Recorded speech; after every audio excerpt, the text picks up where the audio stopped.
শারদীয় দুর্গোৎসবের বিজয় দশমী আজ। পূজা মণ্ডপে ভক্ত দর্শনার্থীদের ভিড়ে মুখরিত হয়ে উঠেছে সারা দেশ। সাভার ও খুলনায় নানা আয়োজনে পালিত হচ্ছে মহাদশমী। বিস্তারিত জানাতে আমাদের সাথে যুক্ত হচ্ছেন আমাদের সহকর্মী দেওয়ান ইমন ও নূর ইসলাম রকি। প্রথমে যাচ্ছি সাভারে ইমনের কাছে। ইমন, মহাদশমী উপলক্ষে পূজা মণ্ডপগুলোতে কেমন আয়োজন হয়েছে এবং ভক্ত দর্শনার্থীর ভিড় কেমন দেখা যাচ্ছে, বিস্তারিত জানাবেন।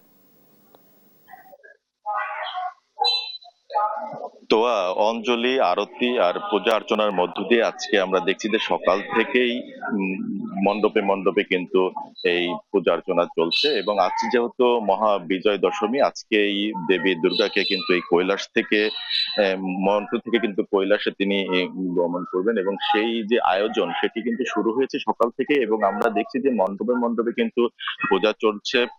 প্রথমেই সকাল থেকে যেই পূজাটি শুরু হয়েছে দেবীর বিহিত পূজা, এবং এরপরে কিন্তু দর্পণ বিসর্জনের মধ্য দিয়ে এই যে 5 দিন ব্যাপী যে এই সনাতন ধর্মাবলম্বীদের সবচেয়ে বড় যে আয়োজন দুর্গোৎসব, সেটাই কিন্তু আনুষ্ঠানিক সমাপ্তি ঘটছে। এবং আজকেই কিন্তু দেবী বিসর্জনের মধ্য দিয়ে দেবী দুর্গা কিন্তু তিনি কৈলাসে ফিরে যাবেন, এবং তার যে ফিরে যাওয়ার আগে যে এই আয়োজনগুলো, যেই পূজা অর্চনা গুলো, সেগুলোই কিন্তু এখন মণ্ডপে মণ্ডপে চলছে। এবং আমরা দেখছি যে ভক্তনুরাগী যারা রয়েছেন তারাও কিন্তু মণ্ডপে মণ্ডপে কিন্তু তারা ভিড় জমাচ্ছেন। এবং আজকের এই দিনটি তাদের জন্য যেন অনেকটাই বেদনার দিন। এবং তারা সনাতন ধর্মাবলম্বী যারা রয়েছেন তারা যেটি বিশ্বাস করেন যে মানুষের মনের যে অসুর প্রবৃত্তি, সেটি কাম, ক্রোধ, হিংসা, লালসা বিসর্জনের মধ্যে দিয়ে এই বিজয় দশমীর যে মূল তাৎপর্য, এবং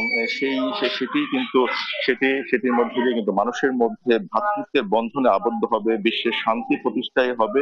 এটি হচ্ছে এই যে বিজয় দশমীর মূল উদ্দেশ্য। এবং সেটি উপলক্ষে দেখছি যে ভক্তনুরাগী যারা রয়েছেন তারা কিন্তু সকাল থেকেই মন্দিরে মন্দিরে আসছেন, এবং দেবীর কাছে কিন্তু সেই প্রার্থনাগুলোই করছেন যে এই ধরায় যেন শান্তিতে ভরে ওঠে, এবং আগামী একটা বছর পর আবার কিন্তু তারা সেই দেবী দুর্গার আগমন ঘটবে সেটির অপেক্ষায় কিন্তু রয়েছেন।